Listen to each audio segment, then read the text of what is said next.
Thank you for watching Article, where we feature art in the community. I'm your host, Daniel Phillip, but you might better know me and this voice coming through your airwaves on your radio as Aladdin the Prince. But today we're talking about NEXTfest, and I'm here with Luke Stewart. Luke, how you doing? Hey, how you doing? Good. So Luke, can you talk a little bit about your involvement and your role with NEXTfest? Indeed. So NEXTfest is Capital Bop NEXTfest. We're an organization that started back in 2010, dedicated to preserving, promoting, and presenting jazz in Washington, D.C.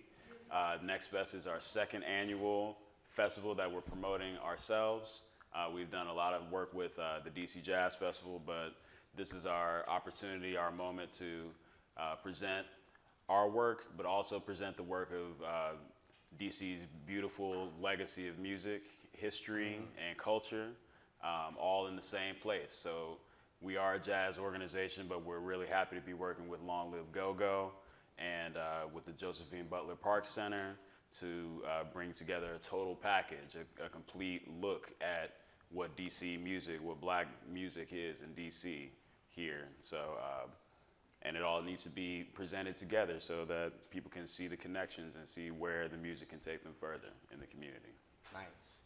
What was the process for choosing the artists for this event?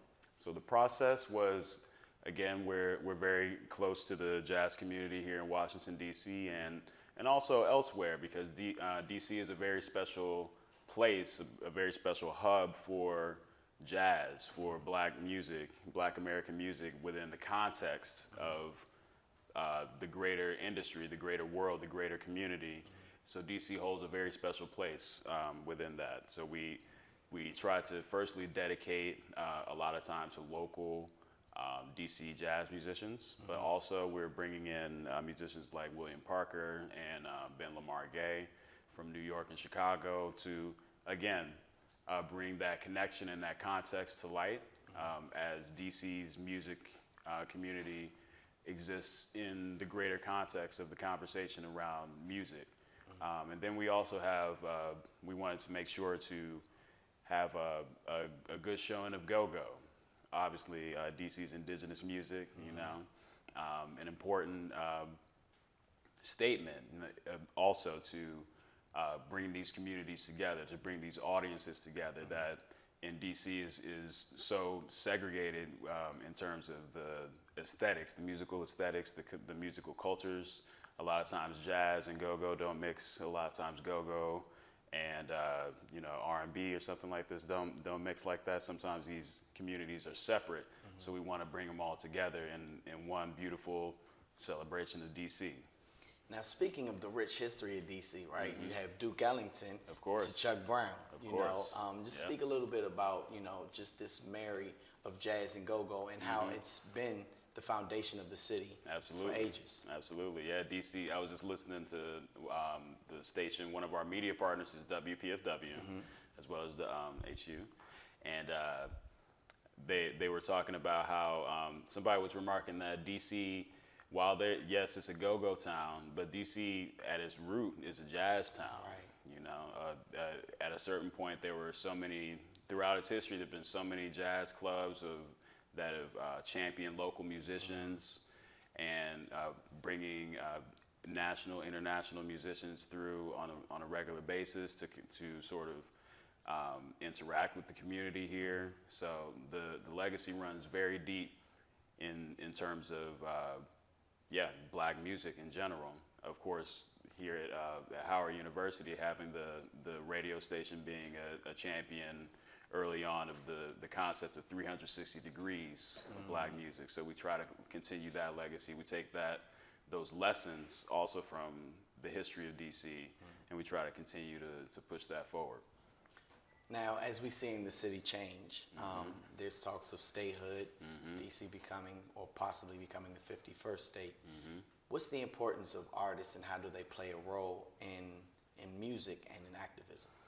Well, in a space like this, as musicians, I'm a musician also myself, we're organizers. We organize people, we organize the community around our shows, around our vibe as musicians, the kind of information and energy that we put out there. So we have the platform. We've created our own platforms to reach people with vital information. So us as DC musicians will recognize the importance of statehood a lot more, but there's a lot of work to be done also. So it's important for us to be aware of this issue and know as much as we can about the sort of the mechanisms about how statehood is becoming, how statehood can happen. It's up to us to also reach out to others in the community who are working on this issue, offering how our platforms of how we can work together to make this happen.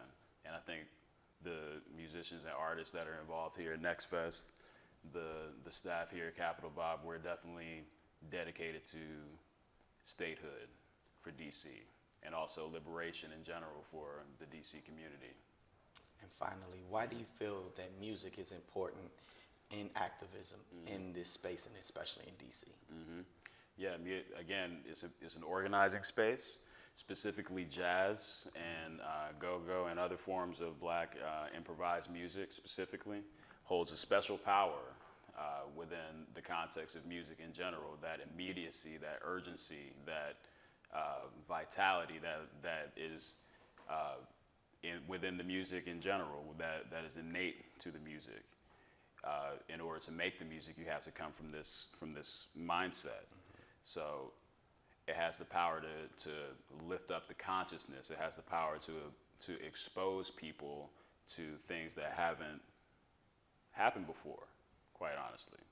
And so that allows these bigger messages to be more readily accepted for people. So when we're talking about statehood, when we're talking about gentrification, and when we're talking about housing, when we're talking about all these different issues that are pertaining to the community within the context of the music, it's like we're priming people with the music in order to receive the greater messages and hopefully act on it.